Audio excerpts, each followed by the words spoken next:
Buenas noches, hermanos.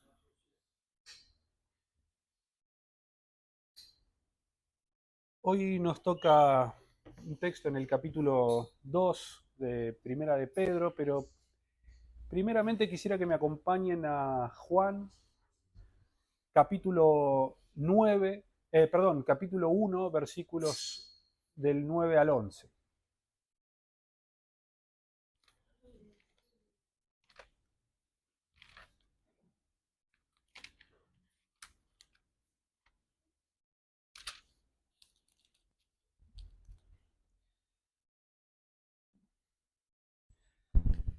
Leo. Aquella luz verdadera que alumbra a todo hombre venía a este mundo. En el mundo estaba y el mundo por él fue hecho, pero el mundo no le conoció. A lo suyo vino y los suyos no le recibieron. Nosotros podemos ver a lo largo de toda la historia del pueblo de Israel que se repite una y otra vez el mismo patrón. Podemos ver cómo el pueblo de Israel se aparta de su Dios, se entrega a la idolatría y abandona su ley. Es básicamente el patrón que puede verse a lo largo de todo el Antiguo Testamento. El pueblo se entrega al pecado, Dios envía advertencias por medio de profetas y manda el arrepentimiento. Y en ocasiones el pueblo se arrepiente y hay bendición, y en ocasiones el pueblo no se arrepiente y Dios envía su juicio. Nosotros podemos ver este patrón repetirse una y otra vez. Es básicamente todo el Antiguo Testamento, es eso mismo. Y no solamente en el Antiguo Testamento, sino que en el Nuevo Testamento también. Podemos ver en los evangelios, en los hechos y en las epístolas cómo el pueblo de Israel rechazó a Cristo una y otra vez. Y creo que es claro el texto que acabamos de leer de Juan. Aquellos que debían recibir al Mesías y ser luz a las naciones y recibir al Mesías y ser una nación santa, no le recibieron, le rechazaron. Podemos leer claramente también en Juan, capítulo 19, versículos 14 y 15, cuando Pilato está a punto de mandar a crucificar a Cristo. Dice así la palabra de Dios: era la preparación de la Pascua y como la hora sexta. Entonces dijo a los judíos: he aquí vuestro rey. Pero ellos gritaron: fuera, fuera, crucifícale. Pilato les dijo: ¿a vuestro rey he de crucificar? Respondieron los principales sacerdotes: no tenemos más rey que César.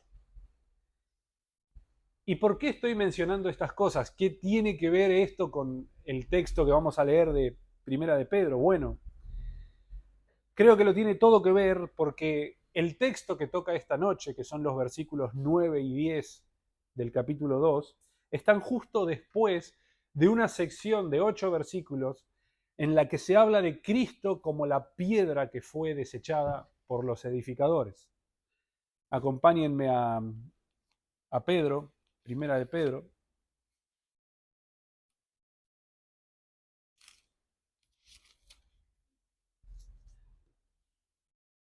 Los versículos del 4 al 8 del capítulo 2 hablan de Cristo y de cómo justamente Cristo, la piedra viva, fue desechada por los hombres, fue desechada por los edificadores y es motivo de tropiezo. Dice Salmo 118, 22, la piedra que desecharon los edificadores ha venido a ser cabeza del ángulo. Por lo tanto, luego de hablar de Cristo como aquella piedra viva que ha venido a ser cabeza del ángulo, desechada por los edificadores, pero ha venido a ser cabeza del ángulo, ahora el apóstol va a hablar sobre aquellos que depositan su fe y aquellos que no hayan tropiezo en esta roca y aquellos que ponen su confianza en la roca. Y va a dar una serie de características que vamos a estudiar en esta noche. Dice Pedro en este mismo capítulo, en el versículo 6, citando al profeta Isaías, dice: he aquí pongo en Sión la principal piedra del ángulo, escogida, preciosa, y el que creyere en él no será avergonzado. Vamos a ver, originalmente había armado un bosquejo de varios puntos, pero creo que va a ser más práctico exponer todo en uno solo, ya que es un solo tema. Vamos a ver un solo punto, que es la identidad del creyente, la identidad y el deber del creyente. Por lo que sin más les pido que me acompañen al texto. Vamos a leer 1 de Pedro, capítulo 2, versículos 9 y 10.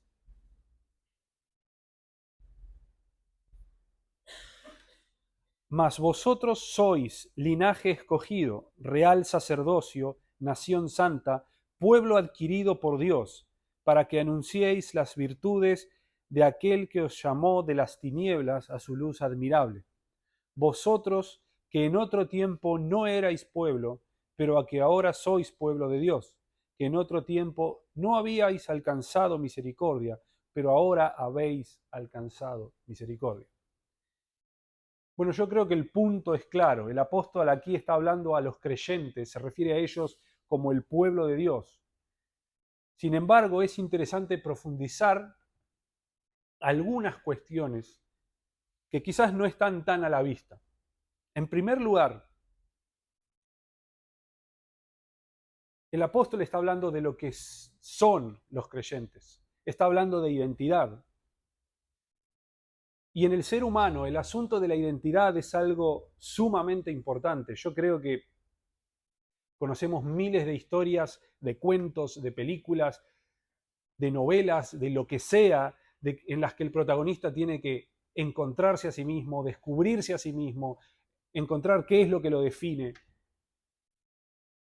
Y esto no es simplemente una fórmula que se repite por ser exitosa, sino que es exitosa porque toda persona en el mundo se identifica con esto.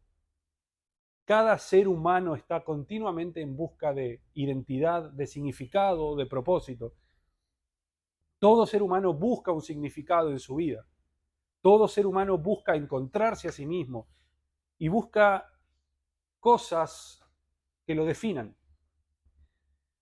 Muchos quizás buscan su propósito o su identidad en su profesión, muchos quizás lo buscan en lo familiar, otros quizás buscan dejar una marca en el mundo o ser recordados, pero la realidad es que esta es una cuestión que no escapa a nadie. Absolutamente todo ser humano busca una identidad. Y en lo que respecta al mundo, todo este asunto es muy inestable. Porque una persona hoy puede sentirse de determinada manera, encontrar cosas que lo definan o que les guste de determinada forma, pero quizás en 5 años, 10 años es completamente diferente, piensa completamente diferente y ya está buscando otra cosa.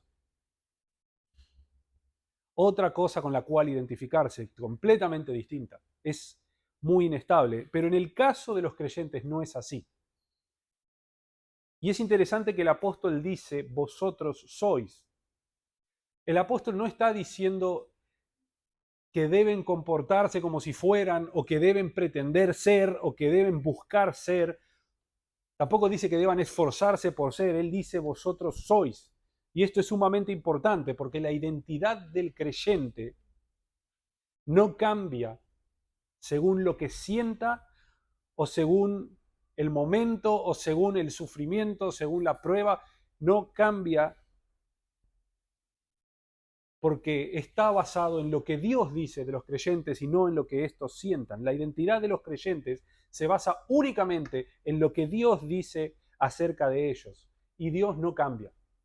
Dios no cambia. Tengamos en cuenta que el apóstol Pedro le está escribiendo a cristianos que están padeciendo mucha persecución, mucha oposición, están atribulados, y esta oposición viene por parte del mundo. Por lo tanto, no importa cuán cansados estén, no importa cuán atribulados estén, no importa cuánto estén sufriendo, no importa cuántas dudas tengan, y cuántas preguntas tengan acerca de las situaciones que están viviendo, ellos siguen siendo el pueblo de Dios, porque su identidad se basa en Dios y no en cómo ellos se puedan sentir. Dice Juan 1, versículos 12 y 13, dice, mas a todos los que le recibieron, a los que creen en su nombre, les dio potestad de ser hechos hijos de Dios, los cuales no son engendrados de sangre, ni de voluntad de carne, ni de voluntad de varón, sino de Dios. Y la voluntad de Dios no cambia.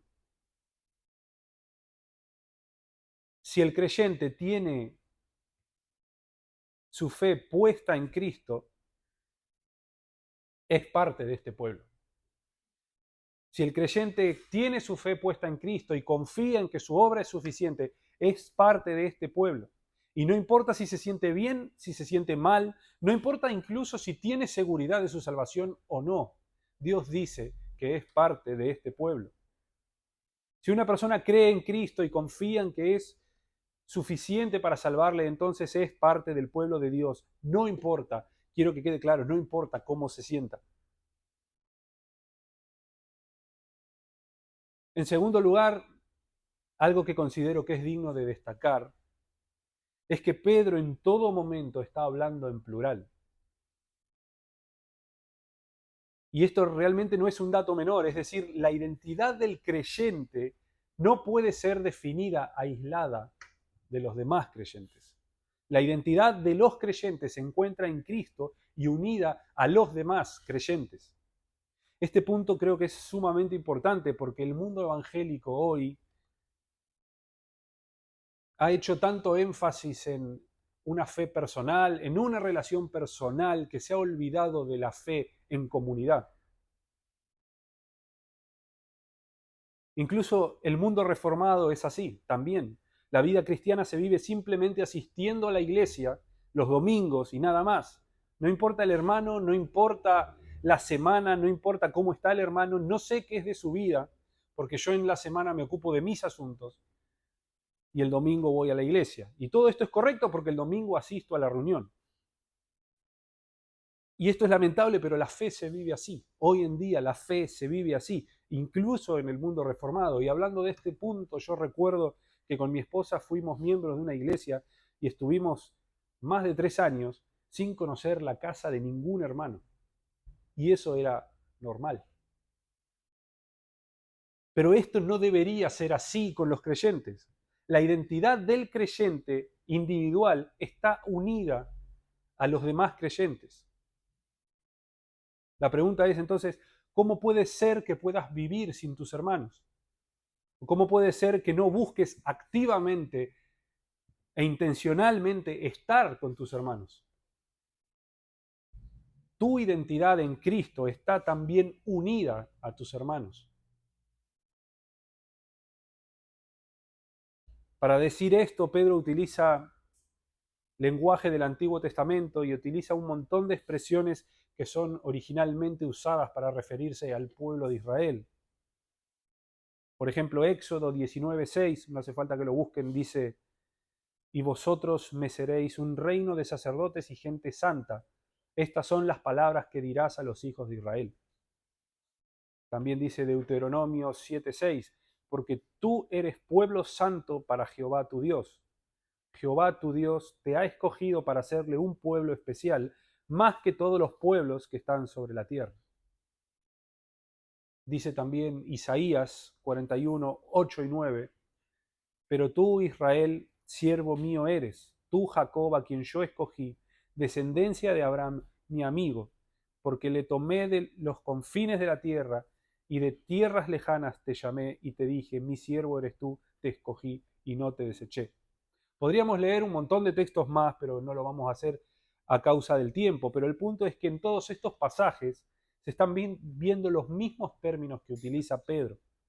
Se habla de Israel como un reino de sacerdotes, un pueblo especial, un pueblo santo, escogido, un linaje escogido. Y son todos estos términos lo que Pedro está usando aquí para aplicarlos a la iglesia, a los creyentes. Y esto Esto quizás es impresionante, pero el texto comienza diciendo más vosotros sois. Y luego usa todos estos términos para aplicarlos a los creyentes. ¿Y por qué digo que esto es impresionante? Porque la conjunción, perdón, más, se usa como sinónimo de pero o de sin embargo, y siempre se usa para mostrar el contraste entre dos cosas, o quizás para negar una y afirmar la otra. Yo podría decir, por ejemplo, quería salir a caminar, más empezó a llover. Estoy negando que voy a salir a caminar. ¿Y por qué es interesante esta conjunción? Porque los primeros versículos del capítulo 2 está hablando de cómo Cristo fue desechado. En el texto dice Pedro, mas vosotros sois linaje escogido, real sacerdocio, nación santa, pueblo adquirido por Dios.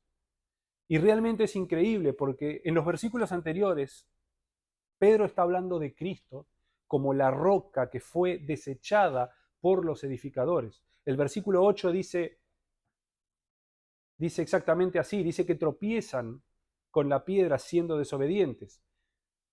¿Y quiénes son los edificadores? ¿Quiénes son los que tropezaron con la piedra? Los judíos, el pueblo de Israel. Por lo tanto, al decir más vosotros sois, lo que está diciendo es que los creyentes son el linaje escogido y no los judíos. Lo que Pedro está diciendo, ellos desecharon a Cristo, tropezaron con la piedra, fueron desobedientes, pero ustedes sí son el linaje escogido, no como ellos. Eso es lo que está diciendo Pedro. Y yo no sé qué habrá sido para los lectores originales de esta carta leer estas palabras, pero quiero que se imaginen por un momento que estos creyentes estaban siendo perseguidos, atribulados, y la mayor oposición siempre venía del pueblo de Israel, de los judíos, aquellos que se llamaban el linaje de Abraham. Pedro les dice, ánimo, ellos no son el linaje escogido, ustedes lo son. Y luego de esto el apóstol nombra 4 cuestiones que componen esta identidad de los creyentes. Y de nuevo, estas 4 cuestiones son en plural, son en grupo. El creyente de manera individual es parte del pueblo de Dios y pertenece a Cristo, pero como dijimos antes, no queda ahí, sino que su identidad está unida y se extiende a los demás. La identidad no es individual, sino que es colectiva. Pedro dice, linaje escogido, real sacerdocio, nación santa, pueblo adquirido por Dios. En primer lugar, Pedro dice linaje escogido.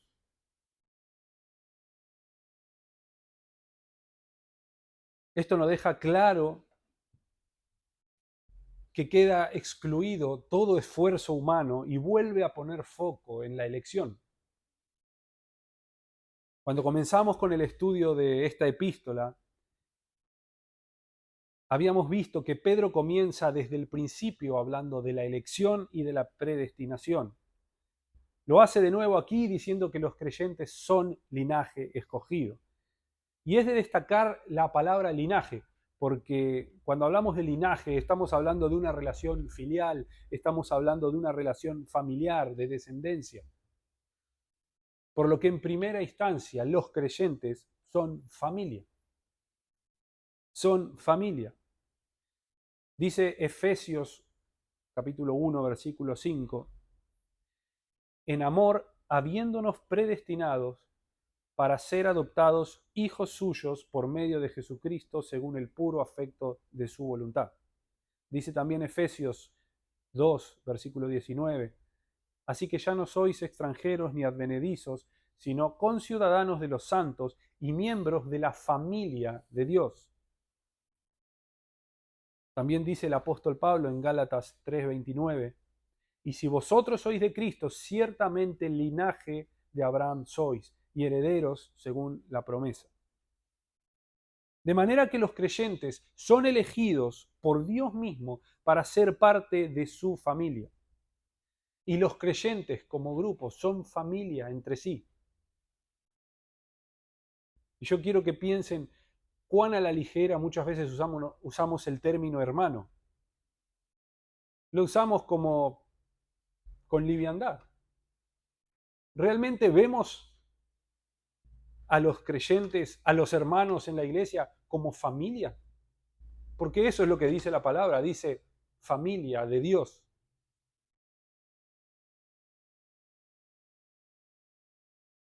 En segundo lugar, dice el apóstol Pedro, se refiere a los creyentes como sacerdotes. Y es interesante que dice real sacerdocio, es decir, él está mezclando a la realeza con el sacerdocio, y esto jamás fue así en el Antiguo Testamento. En el Antiguo Pacto solo los levitas eran aquellos que podían encargarse de servir en el templo, y solo aquellos que eran descendientes de Aarón podían ser sacerdotes. Dice Números 3:10, y constituirás a Aarón y a sus hijos para que ejerzan su sacerdocio, y el extraño que se acercare morirá. Sin embargo, la línea real de la realeza de la cual provenían los reyes no era de Leví, sino de Judá. Esto también lo podemos leer en Génesis 49, versículo 10. Dice, no será quitado el cetro de Judá, ni el legislador de entre sus pies, hasta que venga Silo, y a él se congregarán los pueblos. Por lo que estas cuestiones son excluyentes unas de otras. Un rey no podía ser sacerdote y un sacerdote no podía ser ungido rey. Sin embargo, Pedro se refiere a los creyentes como sacerdotes y utiliza el término real de la realeza. Y esta unión entre realeza y sacerdocio solo la podemos ver en un solo lugar, que es en Cristo. El único lugar en donde encontramos unidas ambas cosas es en Cristo. Podemos recordar aquel relato en el que Abraham, luego de salir victorioso, entrega los diezmos a Melquisedec. Melquisedec era rey y era sacerdote. Podemos leer esto en Hebreos, que se refiere a Cristo como sacerdote según el orden de Melquisedec. El único lugar donde encontramos unidas ambas cosas es en Cristo. Cristo fue aquel que fue sacerdote y rey. Podemos quizás verlo claramente en Hebreos. Vamos a leer Hebreos 8:1, no lo voy a leer entero. Dice, tenemos tal sumo sacerdote, el cual se sentó a la diestra del trono de la majestad en los cielos. A lo largo de todo el libro de Hebreos nosotros vemos a Cristo como sacerdote. Y todos los creyentes, al estar unidos a Cristo, participan también de estas cosas. Ellos son sacerdotes y deben interceder los unos por los otros. Y algún día reinarán también con Cristo, por lo que también compartirán este aspecto de la realeza. Dice el apóstol Pablo en 2 Timoteo 2:12, dice, si sufrimos, también reinaremos con él. En tercer lugar, dice el apóstol Pedro, nación santa, y esto no se debe a otra cosa sino a la misma santidad de Dios. Dios es un Dios santo, Dios es un Dios 3 veces santo, por lo tanto su familia, su pueblo, ha de ser santo también. Hemos estudiado esto algunos miércoles atrás cuando leíamos el versículo 16 del capítulo 1 que dice, porque escrito está, sed santos porque yo soy santo. Dice así, acompáñenme ahí nomás a 1 de Pedro 1, versículos 14 al 17. Dice, como hijos obedientes, no os conforméis a los deseos que antes tenías, estando en vuestra ignorancia, sino como aquel que os llamó es santo, sed también vosotros santos en toda vuestra manera de vivir, porque escrito está, sed santo porque yo soy santo. Y si invocáis por Padre aquel que sin acepción de personas juzga según la obra de cada uno, conducíos en temor todo el tiempo de vuestra peregrinación. De manera que la santidad de Dios demanda que su pueblo sea santo también.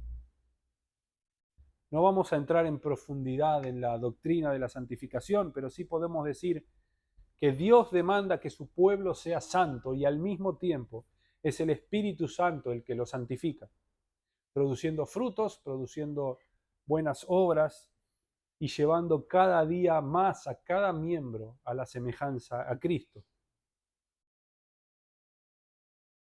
Y todo esto es obra de Dios por medio del sacrificio de Cristo. Dice Pablo en Tito 2, versículo 14, hablando de Cristo, dice, quien se dio a sí mismo por nosotros para redimirnos de toda iniquidad y purificar para sí un pueblo propio, celoso de buenas obras.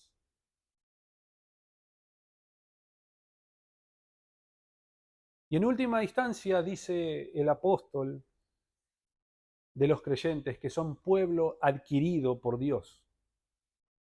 Pedro dice que somos pueblo adquirido. Y esta palabra adquirir nos lleva a pensar en una adquisición que conlleva un precio a pagar. Por lo que esto nos recuerda que se pagó un precio por nosotros. Se pagó un precio por los creyentes. Dice 1 Corintios 6:20, porque habéis sido comprados por precio. Glorificad pues a Dios en vuestro cuerpo y en vuestro espíritu, los cuales son de Dios. Dice también 1 Corintios capítulo 7, versículo 23, por precio fuisteis comprados, no os hagáis esclavos de los hombres.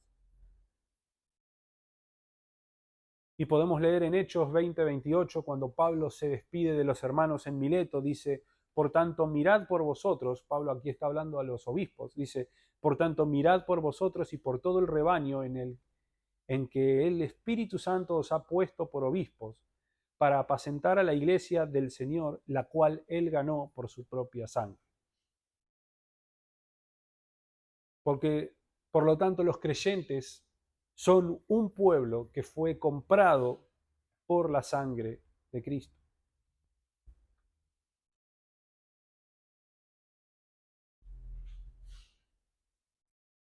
Por lo tanto, la identidad de los creyentes, hermanos, es esta.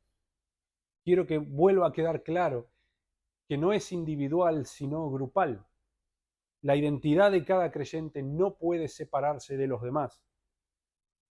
Y los creyentes son un linaje escogido, miembros de la familia de Dios, escogidos por Él mismo,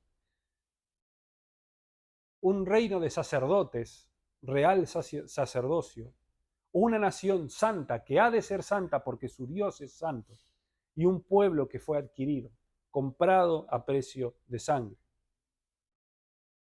Y en el versículo 10 dice el apóstol Pedro un montón de expresiones en referencia, haciendo referencia al libro del profeta Oseas. Nosotros vemos en el libro de Oseas cómo la vida del profeta fue una parábola viviente que Dios usó para anunciar juicio a Israel. Oseas se casa con Gomer, una mujer fornicaria, por mandato de Dios, y tuvo hijos cuyos nombres son anuncios o juicios de Dios a Israel. Acompáñenme si quieren a Oseas. Vamos a leer capítulo 1, versículos 6 al 9.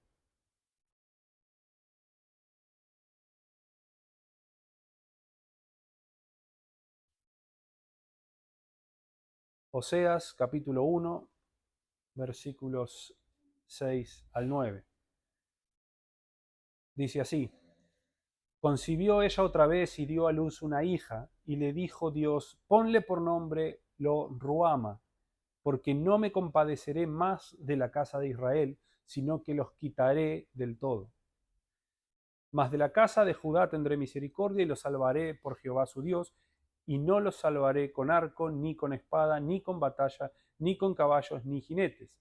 Después de haber destetado a Lo Ruama, concibió y dio a luz un hijo, y dijo Dios, ponle por nombre Lo Amí, porque vosotros no sois mi pueblo, ni yo seré vuestro Dios.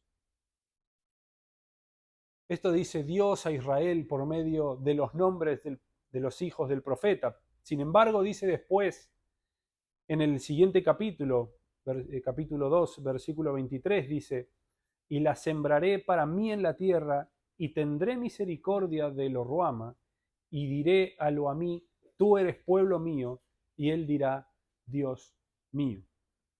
Y esto mismo está aplicando Pedro a los creyentes en el versículo 10.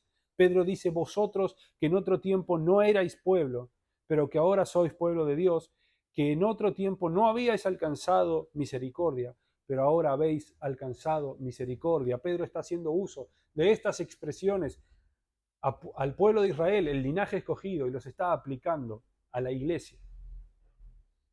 Aquellos que no eran pueblo, aquellos que no habían alcanzado misericordia, ahora por la misericordia de Dios son pueblo suyo.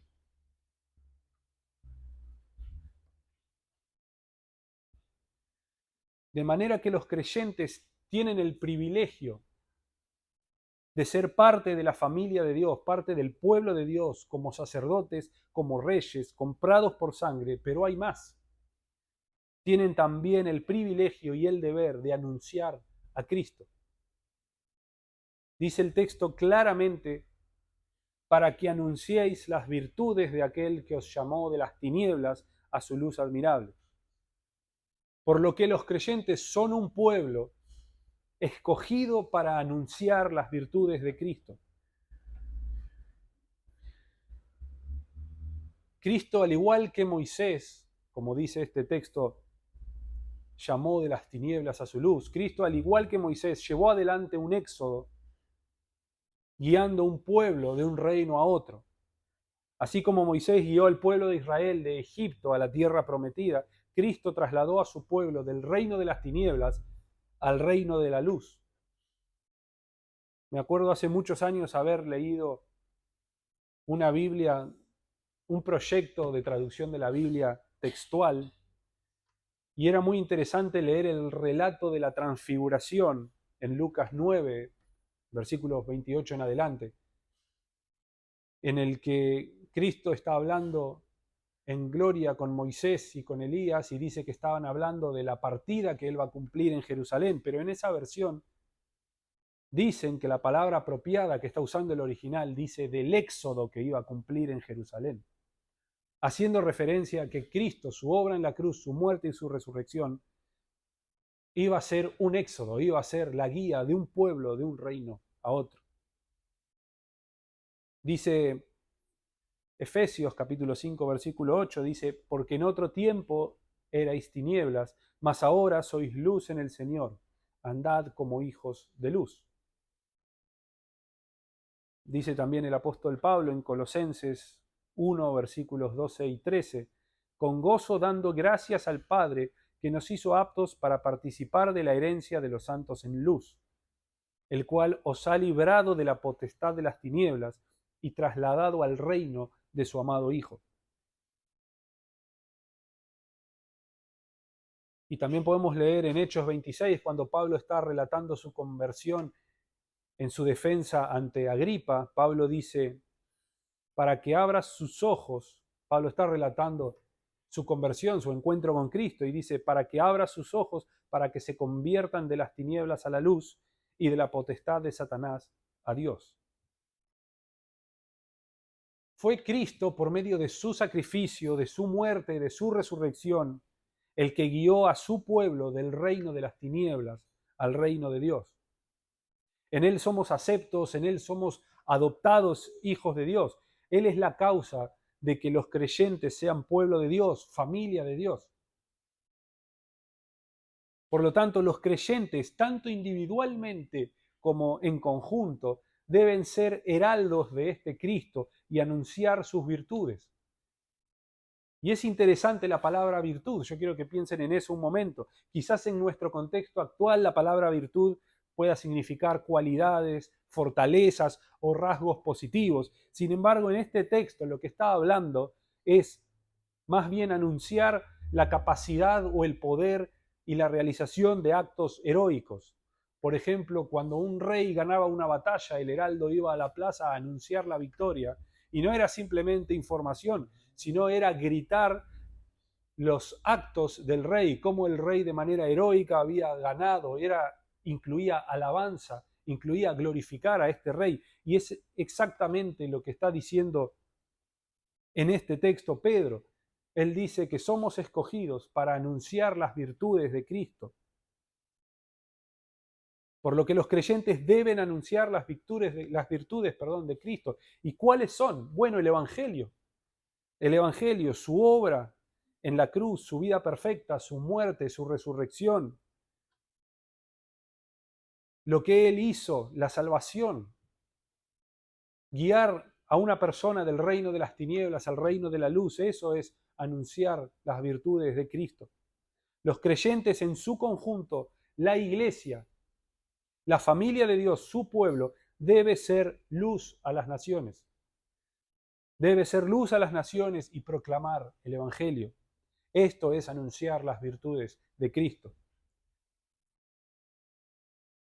Esto es anunciar los logros, los méritos de Cristo. Y esto incluye alabanza, mostrar la grandeza, mostrar el poder de Cristo.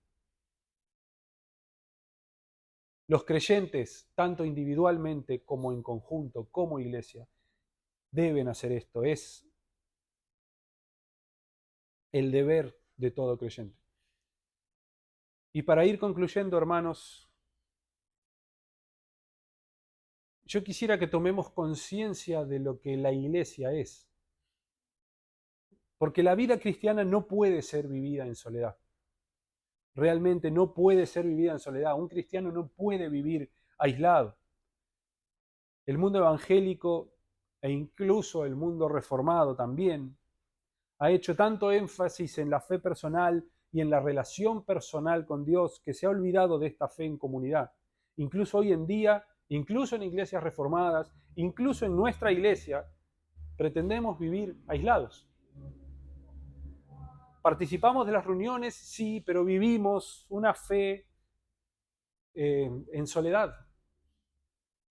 No tratamos a los hermanos como nuestra familia.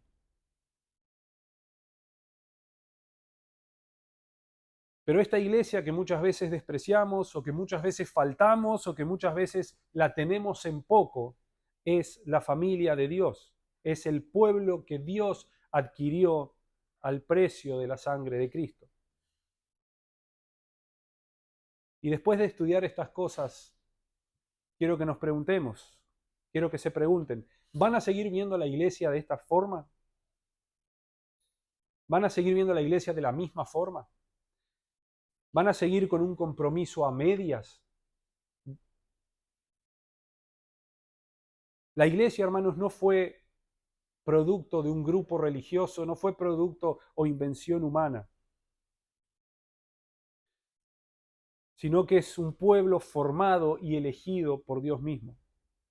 Y no fue la iglesia elegida solamente para ir al cielo, sino que la iglesia fue elegida para pertenecer a Dios, para ser su especial tesoro, para vivir para la gloria de Dios y para anunciar la excelencia de Cristo. Por otro lado, algo que mencioné anteriormente y quiero volver a mencionar ahora es lo siguiente, que si tu fe está puesta en Cristo y confías que su obra es suficiente para perdonarte, entonces eres parte de este linaje escogido. No importa cómo te sientas, no importa si tengas dudas, no importa si tengas luchas, no importa la tribulación, eres parte de este pueblo.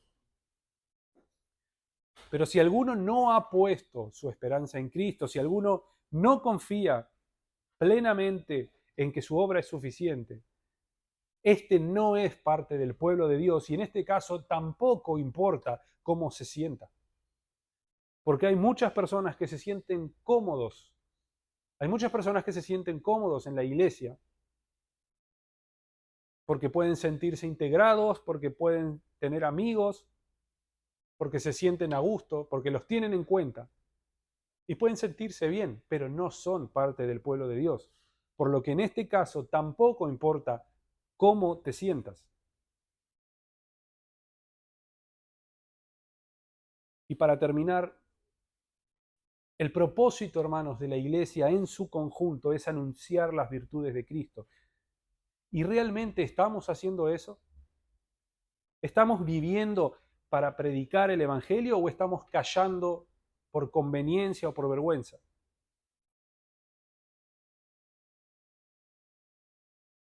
Yo no sé la situación que esté viviendo cada uno, pruebas, luchas o pecados, realmente no lo sé. Pero para terminar quiero animarte y decir, hermano, que solamente si tu fe está en Cristo, eres linaje escogido. No importan tus luchas, no importa tus dudas, no importa cómo te sientas, eres parte del pueblo de Dios. Porque Dios lo dice y Dios no cambia. Dios no cambia. Vamos a orar.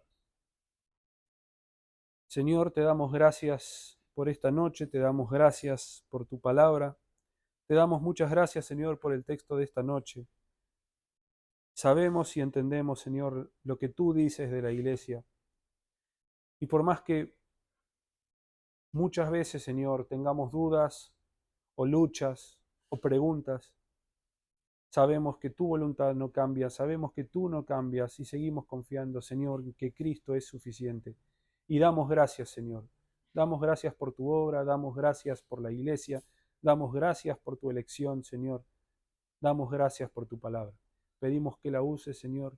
Pedimos que nos animes, Señor, con ella y que nos guíes, Señor, a seguir viviendo para honrarte, para glorificarte, Señor.